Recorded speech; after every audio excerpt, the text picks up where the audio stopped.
Dans cette édition, nous vous emmènerons dans le Lot à la découverte d'un magasin, le Bazar, où tout est gratuit. Nous nous intéresserons aussi à une nouvelle manière pour les particuliers de vendre leurs voitures d'occasion. Et on débute en compagnie de collégiens solidaires. Chaque jour, les surplus d'une cantine scolaire d'un établissement du Mans sont donnés à une association. Une manière également de lutter contre le gaspillage alimentaire. T'as préparé les repas? Ouais, c'est bon. Du coup, comme je te disais, il y a des entrées, Ouais. il y a du poisson et des haricots verts. Ouais. Depuis un an, la cuisine du collège Berthelot du Mans, qui sert environ 400 repas par jour, reverse ses surplus alimentaires à l'association Tarmac. Direction la halte Mancel, qui sert chaque midi des repas aux plus démunis. Grâce à cette unique collecte dans l'établissement scolaire, c'est presque 2400 repas qui ont pu être distribués en un an. Au niveau du nombre de denrées alimentaires en kilos, on est à peu près à 200 kilos récupérés aujourd'hui. Ça représente une trentaine de personnes qu'on arrive à nourrir sur un repas par jour. Notre logique, c'est de pouvoir développer et d'atteindre 100 personnes demain. Mais pour ça, effectivement, on a besoin d'un soutien. Les denrées proviennent aussi des surplus des autres acteurs du secteur comme la Banque Alimentaire ou les Restos du Cœur. Ils sont aussitôt redistribués ici dans cette échoppe solidaire au siège de Tarmac. C'est avant tout un partage de surplus alimentaire et qui est accompagné d'ateliers éducatifs. C'est que je peux profiter de ce partage si je participe à des ateliers. Les ateliers éco-citoyens, c'est-à-dire ils viennent avec moi à la Banque Alimentaire récupérer les denrées. À l'avenir, 4 autres collèges du département devraient rejoindre ce nouveau réseau de collecte. Tarmac cherche encore les financements nécessaires pour pérenniser son action. La ville de Nancy aura-t-elle bientôt sa monnaie locale? L'idée a été lancée et semble attirer les habitants. Ils étaient nombreux à avoir participé à un forum citoyen organisé pour réfléchir à ce projet. Une monnaie complémentaire de l'euro utilisable uniquement dans la ville. Une initiative qui vise à valoriser les commerces de proximité et la production locale. En France, une trentaine de communes ont déjà créé leur monnaie locale. Revendre sa voiture au meilleur prix et sans avoir de démarche administrative à effectuer, c'est le rêve de nombreux automobilistes. Pour cela, il suffit de confier son véhicule à une agence automobile qui fonctionne un peu comme une agence immobilière. Dans la région d'Orléans, plusieurs entreprises de ce type ont déjà vu le jour. C'est le 4e véhicule que Jean-Philippe met en vente dans cette agence auto située à Saint-Jean-de-Bray, près d'Orléans. Une start-up née il y a 5 ans et qui fonctionne comme une agence immobilière. Pour moi, 9000 net vendeurs. Net vendeurs et ma commission de 990 par la suite. Pas de problème. C'est plus intéressant selon moi de vendre son véhicule d'abord et ensuite d'aller, pourquoi pas, chez un concessionnaire ou ailleurs. Mais les reprises concessionnaires, c'est pas toujours ce qu'il y a de plus avantageux pour le client. Le véhicule va être positionné sur tous les sites de vente sur Internet.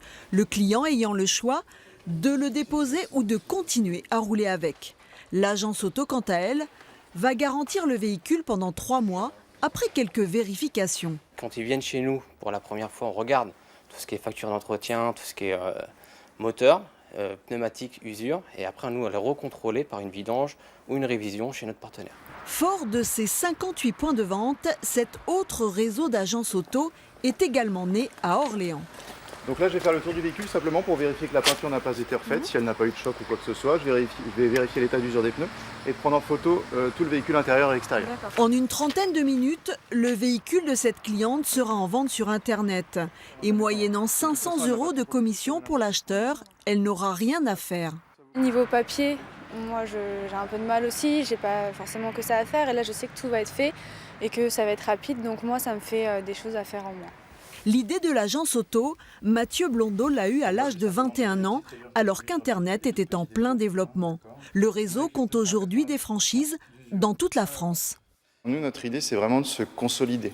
On a vraiment essayé de créer quelque chose de solide, on va essayer vraiment de se consolider. Après, on va essayer d'exporter aussi ce concept, donc ça peut être intéressant, et se développer également dans de l'atelier, pour pouvoir aussi avoir des contrats d'entretien et pouvoir suivre nos clients jusqu'au bout. Le réseau d'agences a déjà vendu plus de 50 000 véhicules, un chiffre modeste comparé au marché français des voitures d'occasion. Mais ce modèle commercial est en pleine expansion. Un magasin dans lequel tout est gratuit. Ce n'est pas une utopie, mais une réalité dans ce bazar situé à La Cave dans le Lot. Ici, le principe est participatif. On vient déposer des objets en tout genre dont on n'a plus besoin et on repart avec ce que l'on veut. Livres, vêtements, vaisselle ou jouets d'enfants, à première vue, le bazar ressemble à n'importe quelle autre boutique. C'est au moment de passer en caisse que se fait la différence. Ici, on ne prend ni carte bleue, ni chèque, ni espèce. Et pour cause, tout est gratuit moyennant une cotisation annuelle. Les gens adhèrent à l'année à hauteur de 12 €. Après, les gens peuvent amener tout ce dont ils n'ont plus besoin chez eux et repartir avec autant de choses qu'ils veulent. Mais il n'y a pas d'obligation de réciprocité. Vous pouvez venir sans rien et repartir avec quelque chose. Ouvert en mai dernier dans un local prêté gracieusement par un commerçant voisin, le bazar compte aujourd'hui une centaine d'adhérents. Les gens ont été un peu timides au départ, ont eu du mal à prendre des choses sans rien donner en échange. Et finalement, ils ont vite compris le système, ils ont vite compris qu'ils pouvaient se débarrasser de beaucoup de choses de chez eux surtout. Et voilà, et trouver leur bonheur pour eux, pour leurs enfants, pour quelqu'un qui venait d'aménager ou des gens en difficulté. Gilles vient ici pour la première fois et c'est justement ce côté social qui l'a amené à pousser la porte. On vit dans une société de consommation où l'objet, une fois qu'il a été utilisé, il est jeté alors qu'il peut servir à plein d'autres choses, il peut servir à plein d'autres personnes qui n'ont pas forcément les moyens de l'acquérir.